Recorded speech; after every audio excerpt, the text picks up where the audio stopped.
Hi hello నమస్తే అందరికీ welcome to my channel. ఇప్పుడు మనం చెప్పుకోబోతున్న story my bad boy episode 314.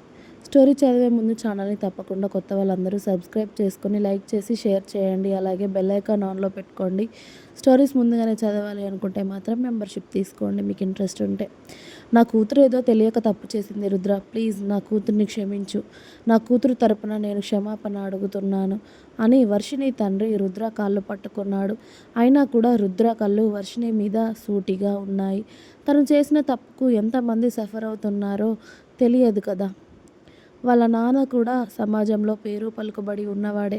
వాళ్ళ బావ కూడా బిజినెస్లో రాణిస్తూ ఉన్నవాడే. కానీ రుద్ర ముందు ఎంతకీ పనికిరారు అని అర్థమవుతూ ఉంటే ఆమె చేసిన తప్పు వల్ల వాళ్ళందరూ ఇబ్బంది పడాల్సి వస్తుంది అని సిగ్గుగా అనిపించి వర్షిని ఇంకా అలానే కూర్చొని ఏడుస్తూ ఉంటే అతడితో మాట్లాడకుండా రుద్ర వర్షిని ముందుకు వెళ్ళి, కేవలం నువ్వు చేసిన వెధవ పని వల్ల నీ కుటుంబం ఎంత సఫర్ అవుతున్నారో తెలుస్తుందా నీకు అని అన్నాడు. ఆ రూమ్లో ఉన్న వాళ్ళందరినీ కనుసైగతోనే బయటికి వెళ్ళమని చెప్పి దాంతో అబ్బాయిలందరూ బయటికి వెళ్ళారు ఆమెనే చూస్తూ. ఎవడి కోసం అయితే నువ్వు ఇదంతా ఈ పగ తీర్చుకోవాలి అనుకుంటున్నావు? అంటే నువ్వు ప్రేమించినవాడు మిగతా వాళ్ళందరినీ చంపేసినా పర్లేదు, వాడు పుణ్యాత్ముడు నీకు, అంతేనా? నువ్వు ప్రేమించినవాడు నీకు పుణ్యాత్ముడు అయితే అందరికీ కావాలి అని రూల్ ఏమీ లేదు కదా. అయినా ప్రేమ ప్రేమ అని ఇంత పిచ్చిదానివి అవుతున్నావు. వాడి బ్యాక్గ్రౌండ్ తెలిసి, వాడి విధవ వేషాలు అన్నీ తెలిసి ప్రేమించావు. కానీ వాడు బిజినెస్లో మాత్రమే విధవ పనులు చేస్తున్నాడు అని అనుకుంటే పొరపాటే. నా భార్యని చావంచుల మీద కూర్చోబెట్టాడు. అది చనిపోయేదే, జస్ట్ మిస్ అయి బతికింది. యాక్సిడెంట్. ఒక అమ్మాయికి కాళ్ళు చేతులు విరిగి తలకి చాలా పెద్ద దెబ్బ తగిలి ఉంటుందో పోతుందో తెలియక ఎన్ని రోజులు మా ఫ్యామిలీ అంతా హాస్పిటల్లో దానికోసం ఏడ్చామో తెలుసా నీకు? అంటే వాడిదే ప్రాణం కానీ నా భార్యది ప్రాణం కాదు, అంతేనా? నువ్వు ప్రేమించిన వాడు ఎంతమంది ప్రాణాలైనా తీస్తాడు. వాడి తండ్రి మళ్ళీ నా భార్య కడుపులో పెరుగుతున్న బిడ్డతో సహా నా భార్యని బిడ్డని చంపాలి అని చూస్తాడు. వాళ్ళందరూ మీరు పుణ్యాత్ములు, అంతేనా అని రుద్ర ఒక్కొక్క ప్రశ్న వేస్తూ ఉంటే ఆమె ఏ సమాధానం చెప్పలేకపోతుంది వర్షిని, ఏడవడం తప్ప. వాడు నిన్ను మాత్రమే ప్రేమించి మీ ప్రేమ అంత పవిత్రంగా ఉంటే నువ్వు ఇలా చేసినా ఏదైనా న్యాయం ఉండేదేమో.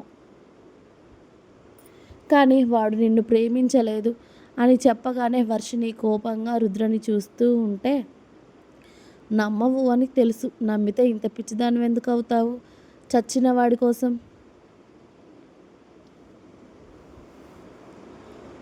అని నీలాగా ఇంతకుముందు ఇద్దరిని ప్రేమిస్తున్నాను అని నాటకం ఆడాడు.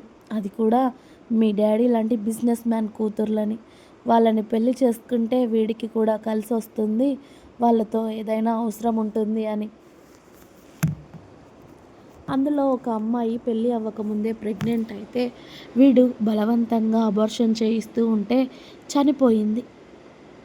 ఇంకొక అమ్మాయిని కూడా ప్రేమిస్తున్నాను అని నమ్మించి పెళ్ళికి ముందే అన్నీ అవ్వగొట్టి తనకన్నా ఇంకా అందం డబ్బు ఉన్న అమ్మాయి రావడంతో తనని అన్ని విధాలుగా లాక్ చేసి, నీకు నాకు ఏ సంబంధం లేదు, ఒకవేళ మన విషయం బయటికి తెలిస్తే మన వీడియోలు బయటికి లీక్ అవుతాయి అని ఆ అమ్మాయిని బెదిరించి చివరికి తనని పిచ్చిదాన్ని చేస్తే, రోడ్డు మీద పిచ్చిదానిలాగా తిరిగితే వాళ్ళ కుటుంబం ఎంత తల్లడిల్లిపోయారో తెలుసా?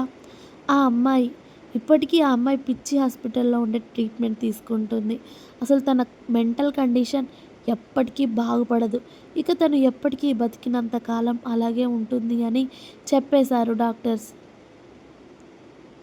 అని ఆ అమ్మాయిలు ఇద్దరి గురించి పూర్తిగా ఆధారాలు వీడియోలతో సహా చూపించడంతో వర్షిని అలాగే కొయ్యబారిపోయినట్టు చూస్తూ ఉంటే, నేను చెప్పాను కదా తల్లి, వాడేం పరమాత్ముడు కాదు అని. అయినా కూడా నువ్వే మా మాట వినకుండా ఇన్ని రోజులు నీ జీవితాన్ని నాశనం చేసుకున్నావు. ఇప్పటికైనా మా మాట విను అని వర్షిని తల్లి తండ్రి ఏడుస్తూ ఉంటే సూరజ్ మాత్రమే వచ్చి ఆమె కింద కూర్చున్న దాన్ని లేపి ఆమె కన్నీళ్లు తుడిచి ఆమెను హత్తుకొని, సారీ రుద్ర, మళ్ళీ మీ లైఫ్లోకి వర్షిని రాదు. తనని అసలు ఇక్కడే ఉండనివ్వను. నాతో పాటు తీసుకెళ్ళిపోతాను స్టేట్స్కి అని చెప్పాడు సూరజ్. తన తరపున మేమందరం సారీ చెప్తున్నాము అని తనని అక్కడి నుండి తీసుకువెళుతూ ఉంటే రుద్ర ఆమె ముందుకు వచ్చి, నా తమ్ముని ప్రేమని చెడగొట్టి వాడి జీవితం నాశనం చేయాలి అనుకున్నావు. మా జీవితాలని నాశనం చేయాలి అని చూశావు. ఒక అమ్మాయితో కనిపిస్తేనే వాడి పెళ్ళి ఆగిపోతుందని అనుకున్నావు. మరి ఇప్పుడు నీకు చుట్టూ 4 అబ్బాయిలు ఉన్నారు. అది కూడా ఎలానో నీకు తెలుసు. మరి ఇప్పుడు నిన్ను నీ తల్లి, తండ్రి, మీ బావ అనుమానిస్తే ఏం చేస్తావు అని అడిగాడు రుద్ర. ప్రతి మాటకి ఆమె ఏడవడం తప్ప ఏం చేయలేకపోతూ ఉంటుంది. ఇంకొకరి జీవితాన్ని నాశనం చేయాలని చూస్తే అది మనకే చుట్టుకుంటుంది అన్న విషయం నువ్వు ఇప్పటికైనా గుర్తుపెట్టుకుంటే బాగుంటుంది. ఇంకొక్కసారి నా కుటుంబం పేరు నీ నోటి నుండి వచ్చినా ఇంత ఈజీగా మాత్రం నిన్ను వదలను. అప్పుడు నీ బావ, నీ అమ్మ, నీ నాన్న ఎవ్వరూ నా కోపాన్ని అదుపు చేయలేరు. నువ్వు వేసే వేషాలు తెలియకముందే నేను నా ఆఫీస్లో పెట్టుకున్నాను అనుకుంటున్నావా? నువ్వు నీ తింగరి బుచ్చి వేషాలు ఎన్ని రోజులు వేస్తావో అని చూస్తూ కూర్చున్నాను. నిన్ను నా ఆఫీస్ నుండి తీసిపడే నాకు చిటికెలో పని. అయినా కూడా నీ సరదా ఏదో తీరాలి కదా, 4 రోజులు అన్నట్టుగా నా ఆఫీస్లో వర్క్ చేయనిచ్చాను. అంతేగాని నువ్వు నా ఆఫీస్కి వచ్చి నా మీద కుట్రలు పన్నుతూ మా జీవితాలని నాశనం చేయాలి అని చూస్తూ కూర్చోవడానికి నేనేం అల్లాటప్పవాడిని కాదు. కాబట్టి ఇక తీసుకువెళ్ళండి తనని ఇక్కడి నుండి అని రుద్ర చెప్పగానే సూరజ్ వర్షిణిని అక్కడి నుండి తీసుకొని వెళ్ళాడు. కారులో కూడా సూరజ్ వర్షిణిని దగ్గరగా పట్టుకొని ఇంటికి తీసుకొని వెళ్ళాక రూమ్లోకి పంపించి, ఆమె ఫ్రెష్ అయి వచ్చాక, నువ్వు ఇక్కడ ఉండడం వద్దు వర్షిణి.